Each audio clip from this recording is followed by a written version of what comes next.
নমস্কাৰ এনে লাগিছে আমাৰ ভাৰতবাসীৰ যেন 500 বছৰ বিৰতিৰ পিছত ভগৱান শ্ৰীৰাম নিজৰ জন্মভূমি অযোধ্যালৈ ঘূৰি আহিছে উভতি আহিছে সশৰীৰেৰে আমিতো সকলোৱে আনন্দ কৰিমেই জয় শ্ৰীৰাম সমগ্ৰ ভাৰতত এতিয়া উৎসৱমুখ পৰিৱেশৰ সৃষ্টি হৈছে দোকান বজাৰ ঘৰ অফিচ মন্দিৰ আদি সকলোতে জয় শ্ৰীৰাম লিখিত গেৰুৱা পতাকা উৰুৱাবলৈ সকলোৱে কিনিছে জাতীয় পতাকাৰ আৰ্হিত মালা আদিও কিনিছে ধুনীয়া ডিজাইন থকা চাকি শিল্পীসকলে তৈয়াৰ কৰিছে সেয়া যাতে ৰাম মন্দিৰৰ প্ৰাণ প্ৰতিষ্ঠা হোৱাৰ পিছত চাকি জ্বলাই যাতে গধূলি সকলোৱে পোহৰ কৰি তোলে দীপাৱলী কৰে তাৰ বাবে সকলোৱে চাকি কিনিছে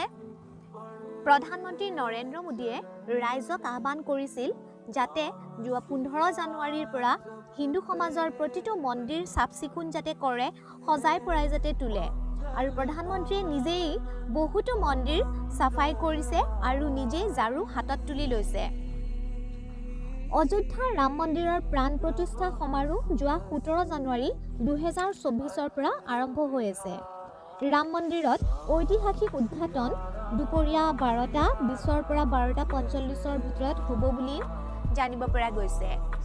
প্ৰাণ প্ৰতিষ্ঠাৰ অৰ্থ হৈছে এক মহত্বপূৰ্ণ অনুষ্ঠান য'ত মন্দিৰ পবিত্ৰকৰণৰ পিছত ভগৱানৰ মূৰ্তি স্থাপন কৰা হয় শ্ৰীৰাম মন্দিৰত চাৰিওটা দিশতে দেৱতাৰ চাৰিজন দেৱতাৰ মন্দিৰ থাকিব য'ত ভগৱান শিৱ ভগৱান সূৰ্য মা ভগৱতী আৰু ভগৱান গণেশৰ মন্দিৰ থাকিব ইয়াৰ উপৰিও অন্নপূৰ্ণা মা আৰু বীৰ হনুমান ভগৱানৰ মন্দিৰো থাকিব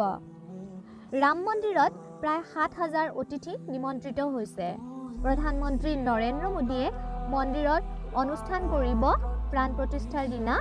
আৰু লক্ষীকান্ত দীক্ষিতৰ নেতৃত্বত পূজাৰীৰ এটি দলে মুখ্য অনুষ্ঠানৰ প্ৰতিনিধিত্ব কৰিব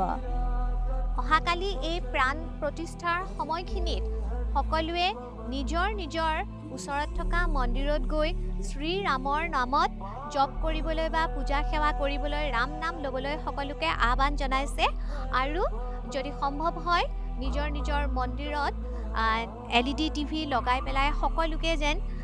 যেন অযোধ্যা মন্দিৰৰ পৰা প্ৰাণ প্ৰতিষ্ঠাৰ দৃশ্য যি লাইভ দেখাব সেয়া সকলোকে চাবলৈ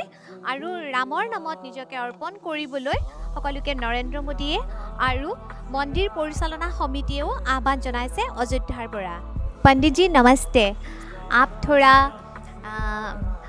थोड़ा बताइए ये राम मंदिर कब शुरू हुआ था और आप कब से है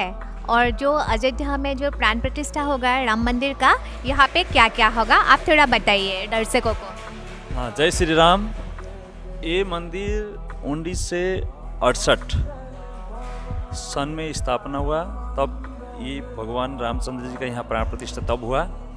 तब से भगवान का जो दैनिक सेवा पूजा होती आ रहा है और हम भी भगवान का 2007 से इस मंदिर में सेवा कर रहा हूँ और 2024 22 जनवरी को जो इस राम मंदिर में जो अयोध्या में श्री राम प्रभु की प्राण प्रतिष्ठा होगा यहाँ पर उस दिन भी भगवान का पूजन होगा अभिषेक होगा फूलों का भव्य श्रृंगार होगा भगवान का और भजन कीर्तन होगा आरती प्रसाद होगा आप सब लोग भी आके यहाँ दर्शन कर लीजिए इस धार्मिक अनुष्ठान में सब लोग शामिल हो जाइए सबको यही करना चाहता हूँ जय श्री राम थैंक यू पंडित जी जय श्री राम ভিডিওটো চাই থকা বাবে অশেষ ধন্যবাদ থাকিল আৰু ৰাম মন্দিৰ সম্পৰ্কে নতুন নতুন ভিডিও পাবলৈ আপোনালোকে চেনেলটো সাবস্ক্ৰাইব কৰি ল'ব ধন্যবাদ জয় শ্ৰী ৰাম